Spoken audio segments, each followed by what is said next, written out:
I would now like to invite Mr. Thomas Verghese, Chairman, National Council on Branding and Marketing. If you'd like to say a few words, sir. Thank you, Anisha. I really wanted to take this opportunity to thank Dr. Pradeep for being with us. I know, Pradeep, it's a very unearthly hour for you. So, all the more becomes very special. I just want all of you to know that I first met Dr. Pradeep, I think it was more than 12, 13 years ago, when I was the chairman of the CII Marketing Council and the Retail Council, sorry, not the marketing. I handled marketing later. And I had an occasion to watch him once at a Nielsen show. And I thought that, it was one of the most brilliant talks I had heard. And I've heard a lot, believe me. So, it was mind-blowing to hear what he had to say. And we're talking about 12, 13 years ago. So I'm really curious to know, Pradeep, what can you startle us with today in the area of neurosciences and the role it plays in the conscious and unconscious behavior of consumers?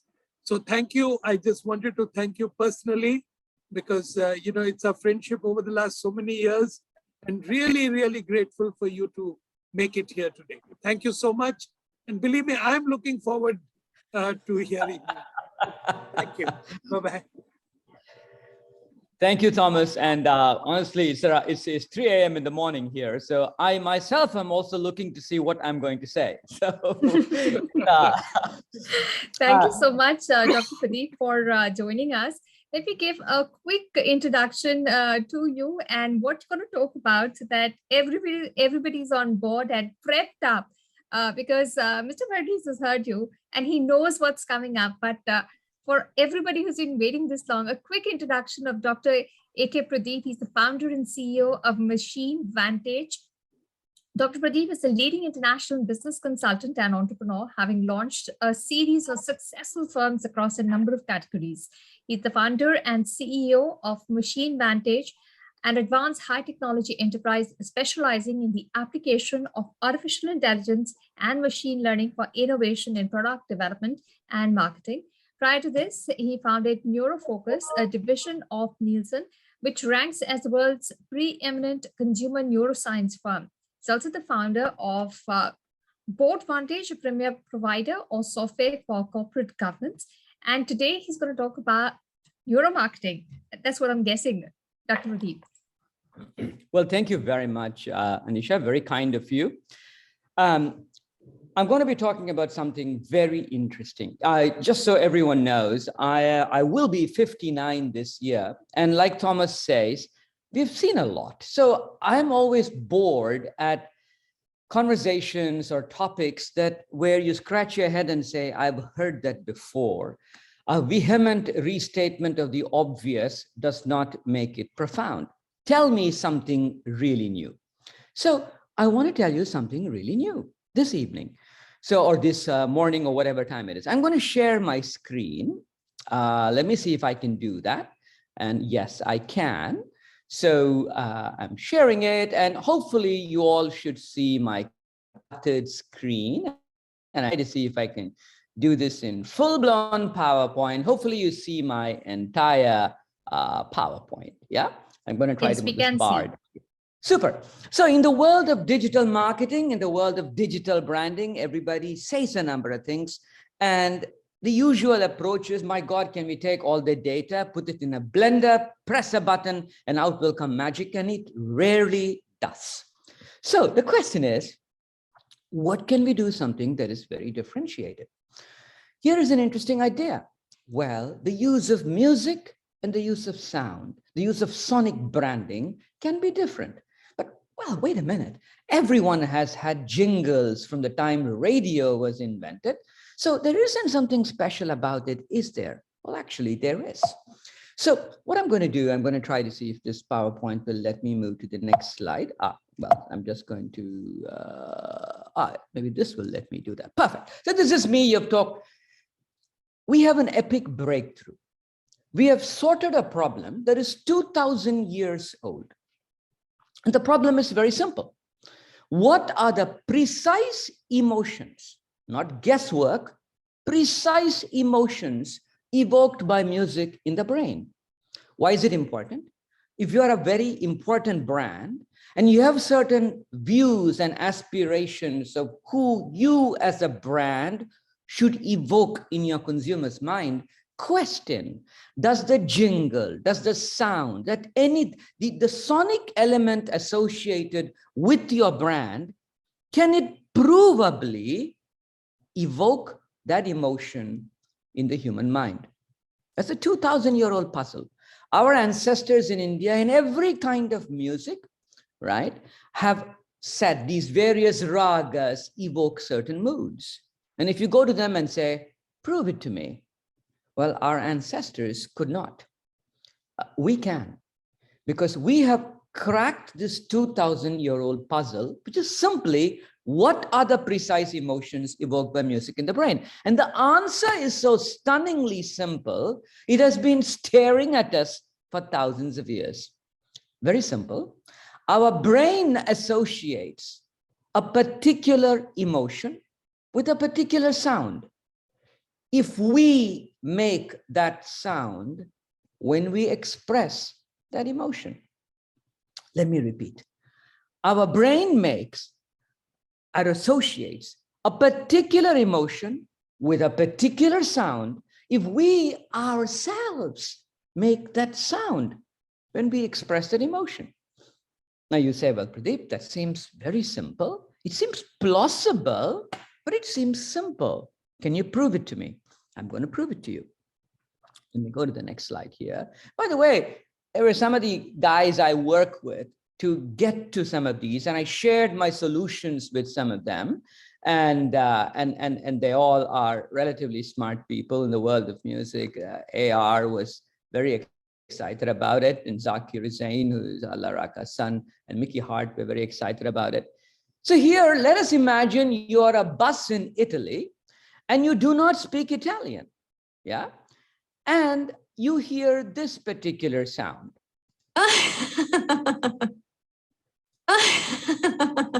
And you say, wait a minute, I don't speak Italian, but that woman seems happy. Well, we captured that sound. Oh, let me go back. How do I go? Oh, perfect. Let me just stick around with this thing, blow this up so I don't suffer the curse of PowerPoint. So bear with me. Here we are again. Let me expand the window a little bit. Perfect. So let's hear the sound one more time. Captured as an instrument. Now we had the musicians extrapolate.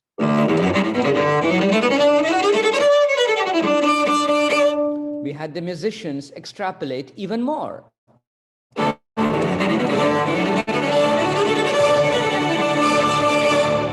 And you say to yourself when you hear that, you know,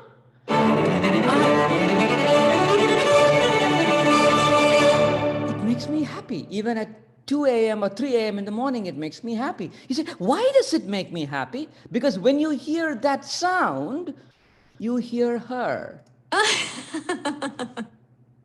Now, you take a diametrically opposite emotion. In that same bus in Italy, you hear this woman make this sound. You want to just walk up to her and say, are you okay? We captured that sound.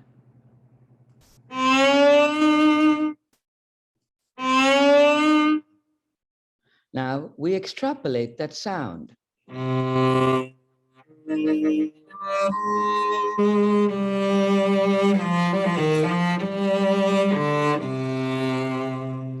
We extrapolate even more.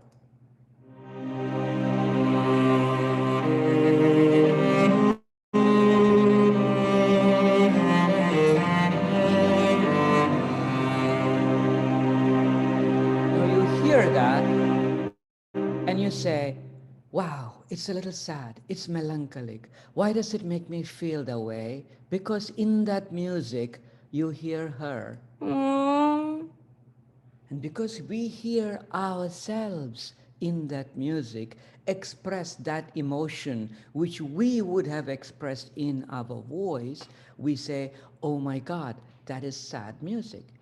It is not because that major keys are happy and minor keys make you sad. No, no, no, no. We hear ourselves. Our brain has continuously associated the sounds we make when we express an emotion, and therefore associated certain sounds with certain emotions. Now, what you quickly realize is this. The space of moods and sounds, as you can see here, let me see if I can move this page so I can show it to you. It has the space of moods you find has big positive emotions: joy, peace, love, humor, surprise, desire, courage. This is the space of positive emotions that are global. All human beings express them in kind of identical ways that we are able to recognize it. The big primary emotions, sadness, anger, these are negative ones. Sadness, anger, pain, disgust, irritation, worry, and fear are big negative emotions, global, primal. Our brains are programmed to detect both the positive ones and the negative ones through facial action coding through our faces and through emotions and through audition. And we are programmed to recognize them. So if I make this sound, if I take a sip of my coffee and I make the sound, ugh, you don't have to even guess. You know it is disgust. I'm about to vomit. I'm about to throw up. You know this globally when you hear that sound. So what you very quickly realize is this. You say, my God, these are big primary emotions, both positive and negative, and our brains are programmed to detect them, right? Once you detect them, and the way we detect them is anytime you have music, the features in those pieces of music are identified. We have banks of neural networks that are trained on human voices and the musical capture of those human voices. And therefore, these banks of neural networks are able to detect in any little piece of music how much fear, how much anger, how much joy, how much love, how much sadness. So the same way you think of three-dimensional space as X, Y, and Z, or length, breadth, and height. And any point can be beautifully positioned in three-dimensional space. It's in length, breadth, and height, X, Y, and Z. Similarly, the space of emotions is 14-dimensional space. In that 14-dimensional space, the same way X, Y, and Z axes work, in the space of 14 dimensions, every second of music becomes a point. So a song is a curve, a beautiful curve, a sequence of points in 14-dimensional space. So what the algorithms have done have successfully taken a piece of music and represented it as a point or a curve in 14-dimensional mood space. Now, why did we go through all the effort, all the way from voices and emotions to representing music as a curve in 14-dimensional space? Why did we go through all that trouble? Well, because if you have a brand has aspirations. Real, if you are a men's care brand, you would say a good man must be real, must be progressive.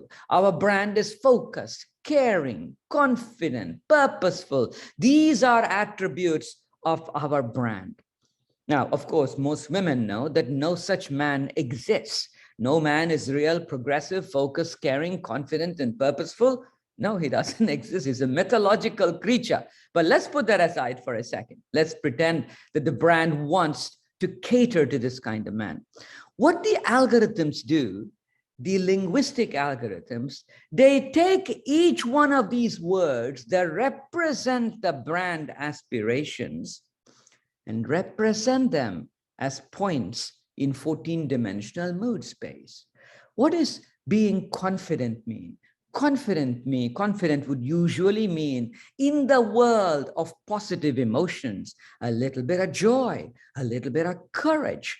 In the world of negative emotions, it will also mean a little bit of fear. While you're confident, you're also a little fearful of whether you can achieve it. So what you quickly realize is every brand attribute can also be represented as points in the same 14-dimensional mood space. Now the trick becomes clear. You have represented music as points in mood space. You have represented the brand as a point or a set of points in mood space. If you have two sets of points, you can find the distance between them. If you can measure the distance between them, then you know whether the music you have chosen is close to the brand or not. Not that it is good music or bad music. The only thing that matters is this music close to what my brand needs to be? If I change what the brand attributes are, will this music still work? Should I find a different piece of music that adequately represents my brand? So we are able to do that today, right? You are literally able to look at any piece of music, precisely identify the emotions and how much of each emotion. Glibly saying the raga Vasanta puts me in a happy mood is not enough. How much happiness? If you compare Mohanam, the raga, and Vasanta, and to see which one of those create more desire, can I actually measure it? Oh, we can, precisely. So now you are able to look at a piece of music, compute how much and how it breaks down along 14-dimensional mood space, take a brand's aspirations, look to see how it breaks along mood space. You can measure the distance and therefore compute whether the jingle or the sound or the music you have adequately represents your brand. So this becomes a very powerful way to look at the effectiveness of sonic branding. But that's just the beginning of the journey, right? It's cool to know through algorithms, AI and ML and neuroscience, how well a piece of music represents a brand. And we have created the software that does that.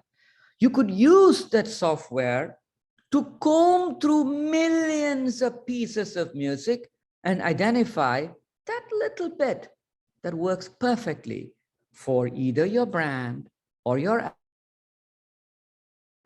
for your sonic branding to differentiate. Just one part, isn't it? What, right? We have scores and this and that.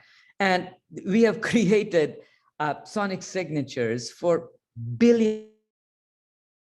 I can't name any of them simply because we don't have permissions from them and they're all buried under layers of confidentiality agreements. But I'll play some of them. I'll play one of them for you. This is an example of something that the algorithm provides. But if you very quickly walk away and say, listen, it's cool to compute the scores of how well a piece of music supports a brand, can you go a step further? Let me stop here and see if I can go to the next page, and then we will. So this is the best bit, right? So let me share this again in full screen. So what we did was this. We said, if you can have the algorithms analyze the goodness of music, can I go a step further? Can I have the machine make the music itself?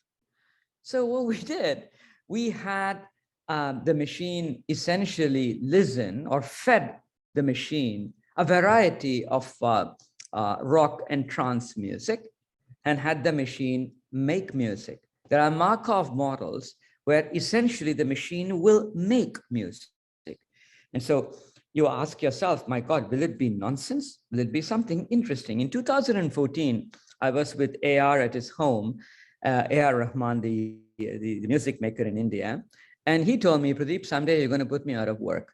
All right. And I have to say that the day I get back to AR's home and tell him, I think it's time you started looking around and putting a resume together, I think it's very close, because we have taken his music as well, fed the algorithms that analyze them in mood space, and they come up with pieces of music that are quite incredible. So I'm going to play some for you, just so you have an idea of the day that the machine can make millions of these, right? So let me show you as an example.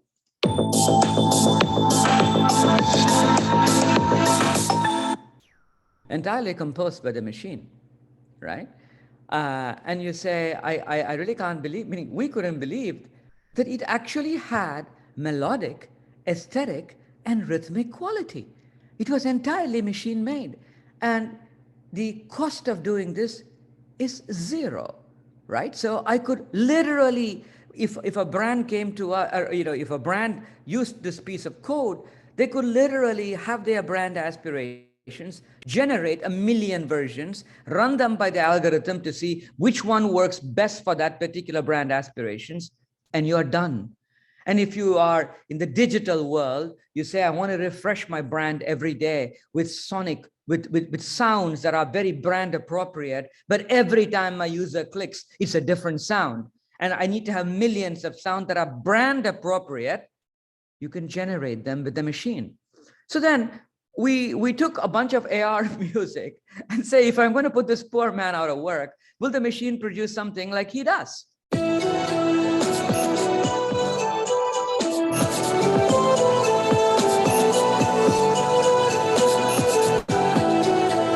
So again, we have very many AR variations we have created.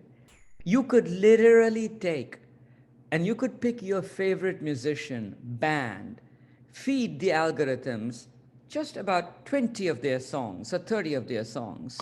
The algorithm breaks it down in mood space, figures out how that particular artist is arranging moods, arranging tones and tunes to put it together, runs a Markov model that statistically combines things, and produces a melodic bit that is actually the algorithm re-verifies that the kind of emotions that you want to generate or the artist would typically generate are also generated by the algorithm, and you're done.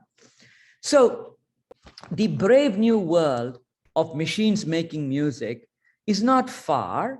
It's actually right here, right?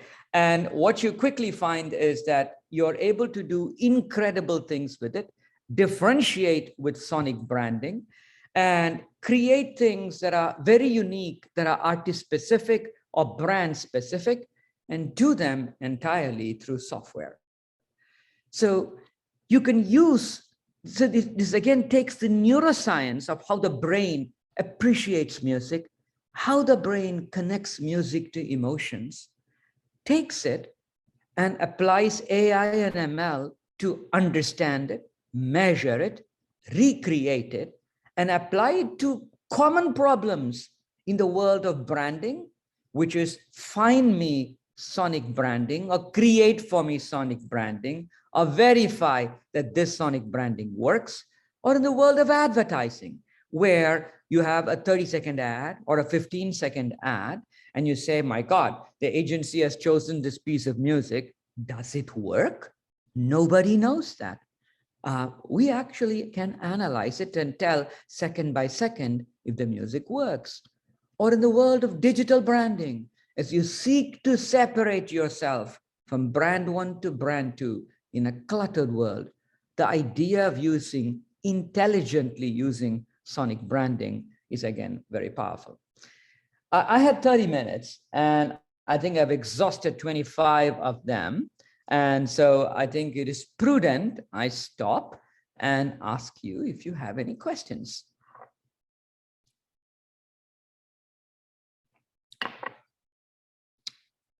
Am I still audible? Yes, sir, we can hear you. Okay.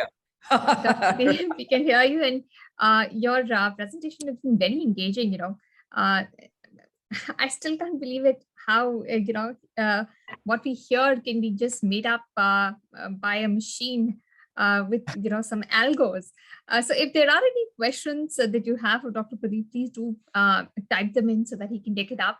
And if you have any feedback or questions, do type it in the chat box or the Q&A box so that Dr. Pradeep can answer your questions.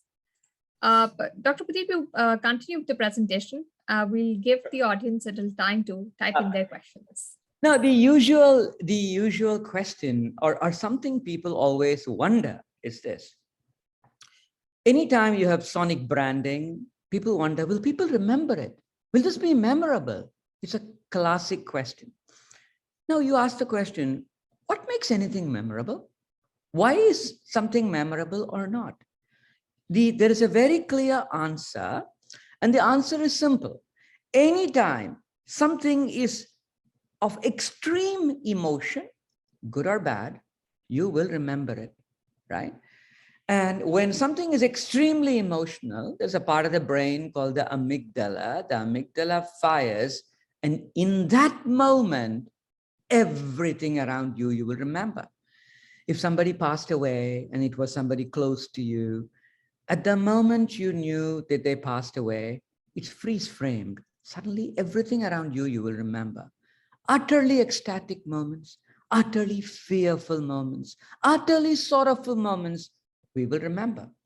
Now, the reason we know whether a jingle is memorable or not is because when we are breaking it into mood space or emotion space, we look at the charts. If the charts are blown, that is, extremes of emotion show up, we know that jingle will be memorable.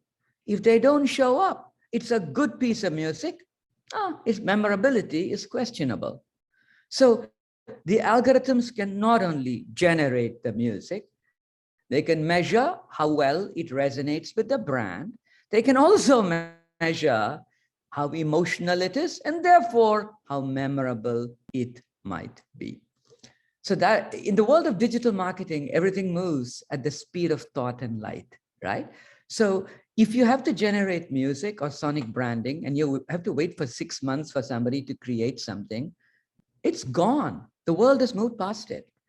Now you can generate sonic branding at the speed at which consumers are operating in the digital world, in the mobile world, etc. So we have brought music and the neuroscience understanding of music through the use of AI and ML to analysis and creation, all done at the speed of digital marketing. And that is why when Thomas invited me to talk today on digital marketing and digital branding, I thought this was something very appropriate for you all to kind of enjoy and think about. It is definitely, Dr. Pradeep, very enjoyable. And we've got one question in a lighter vein, Jayant both is asking, what was A.R. Rahman's response when the machine made a tune which is customized to what A.R. Rahman would have produced? Well, one of the things that we have asked him, and he's thinking about it, is in some movie that he is making music for, we want one song the score to be entirely composed by the algorithm, right? And we want it to be a first, that there is a song in a movie that instead of the composer writing it, the algorithm wrote it. And today we are creating the musical equivalent of the Turing test. You know what the Turing test is? It's a common thing in computer science. It's very simple. Behind the curtain, there is a human, and behind the curtain, there is a machine. And you basically ask the human and the machine questions, and you get answers. The question is, can you determine which of these answers is provided by the machine and which of them by the human? If you cannot tell the difference, then you know the machine has passed the Turing test. If you look at chatbots today, they are pathetic. Most of them are very pathetic. right? And you know that some of them are, they try very hard, mostly grammatical, try to be grammatical, but it's just not quite getting it, right? Not quite there. So we are creating the equivalent of the Turing test for music. Behind the curtain is a composer, behind the curtain is the machine. Can you tell me which one was written by the composer and which one by the machine? We think that our algorithms today are kind of getting close to passing the Turing test for music. So our request to AR has been, give us one song, just one. This is really very futuristic. And that is, we have a couple of questions which are, perhaps plain crystal ball gazing. So we have Rupendra Rupak asking, is your algo open source? If not, would it be possible to make it open source or share it strictly for academic purpose? Yeah, so there are two phrases I have an allergic reaction to. One is open source and the other one is not for profit, right? As an entrepreneur who builds profitable companies, I always have difficulty with those two phrases. However, if it is academic, we would love to partner, right? I really believe great scholars do wonderful things to advance things. So we would love to partner. Please do send me a note and we would love to do that. I think I see a follow-up question. Which brands have used this? Well, billion-dollar brands in the personal care business, right? Billion-dollar brands have used this and are using this, and there is an explosion of this. I have pivoted a lot of what I do into the world of sensory. So what I spoke to you today was the world of music. I have algorithms that make fragrance, right? You don't know this, but the world of fragrance, 65% of it is controlled by 4 companies. It's a cartel, right? And I can say this boldly. Our algorithms break the cartel, right? We are able to design fragrances. We're able to design flavors, right? So the world of sensory, the world of AI and ML, people use it as a dark data room to analyze consumer preferences, numbers. We have focused our efforts on sensual and sensory. Can I have my algorithms make music for you, for your ears? Can I make my algorithms create fragrances for you? Can I make my algorithms create flavors and taste for you? So it is the senses that we are taking AI and ML to, not just the world of data analysis and figuring out that consumer A will go for price A and not price B. Of course, that's important. Don't get me wrong. That's very important, right? But the world we are tackling is a world that's remained dark, right?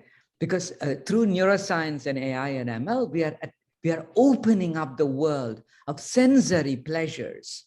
So we can make music that will delight you. Millions of them, create fragrances and create flavors. Because at the end of the day, that's our real world. That's the trip through the blue planet, to enjoy this planet through our senses, right? Not just think about it. Dr. Pradeep, there are a few subsequent questions that have come in. You said that there are billion-dollar brands using, this algo for sonic branding. But one question that has come in is that, are you saying music cut across cultures? Because, these billion-dollar companies are not just in one country, they're across continents. You're talking about scents and flavors. Could these be replicated around the globe? Yeah, so when we do fragrance and flavors, they are culture specific, right? Because there are very unique things that are culture specific that you associate certain fragrances and certain flavors with. So the algorithms for fragrance and flavor become culture specific. In the world of audition and music, these things are universal. And that is the beauty of it. If you hear a whisper, a moan, or a groan, if you hear a sigh, if you hear somebody being angry, if you hear a voice of fear, across the globe, we recognize it. And that is why we say music is universal. It's not just a phrase, you see. It is because our brain truly perceives it. The jingles you create can be made universal. Now, the question again I saw was, is it, everything that the algorithm generates is 100% copyright free? So if you are a brand and I generate this for you, you can, first of all, it is yours. You don't have to pay copyright fees, royalty fees to anybody. And by the way, one can generate an NFT or a token that basically enables you to protect it as well. So the beautiful thing is that everything the algorithm generates is IP protected, but it is owned by those that paid for the work. And that's it. All right. So I'm unable to, I think, type in questions into the box. So I'll just ask it here if I may. Sure. Theoretically, it is possible for governments to request you to create a jingle for the COVID vaccine that will give soothing feelings to all those who hear the messaging. Of course. Meaning you tell me the feelings you want to hear or generate, and the algorithm can generate that. Now, I envision, imagine today we are downloading millions of ringtones. Yep. Right? You don't create anything because it's too hard for us to create. We're not musical. If you tell me, hey, Pradeep, this is my big 5 personality test. This is who I am as a person. This is who I want to project, who I want to be, either in my ringtone or in the metaverse, right? In the metaverse where I have an avatar, I have a character, I walk in, this is who I am. So you would be able to generate not only tones, to answer to your question, COVID tones. If you said, this is what I want to create soothing atmospheres, you could generate that. You could generate tones for a call center. If I am waiting on the phone for you instead of music, or in an elevator where you want to communicate speed, action. This elevator is going up really fast, even though it stops at every floor, it's going up really fast, right? Those musical atmospheres you want to create. Any musical atmosphere, the algorithm can generate music for. Interesting. Well, lovely. I guess we can probably reach out to you for a specific use case that we have, right? Of course, yes. You're welcome to. It's Pradeep at Machine. I didn't want this to be a marketing meeting, even though there's a marketing summit. But Thomas knows how to get a hold of me. It's Pradeep, Pradeep at Machine Vantage, MACHINE VANTAGE, machinevantage.com. I'm happy to take any questions you may have regarding music, the presentation, etc. You can send it to me by email as well. I'd be delighted to answer your questions. Thanks. Thank you so much, sir, for coming in. And we've got a response from Jagriti saying, Jagriti Nagpal saying, this is a very nice session and very, very knowledgeable. We thank you from the bottom of our hearts for staying up this late in the night to share this amazing future that, who would even have thought would be possible. Thank you so much. Pleasure. I want to thank you, Pradeep.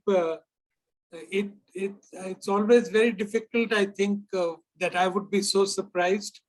I think you've repeated what you did 13 years ago, and you won't believe it. Even 13 years ago, his topic was on sensory perception. But I remember he told me about how a vision of a cheese dropping slowly in a certain manner, or a sauce dropping, can trigger behavior, desirable behavior for a brand. So I think, it's amazing that, 13 years later, you are now dealing with sonic branding, and there's something very close to me, music. So I will definitely connect with you on other things with regard to this. But let me thank you again for an absolutely exhilarating session. I think we couldn't have asked for a more brilliant end to our short workshop.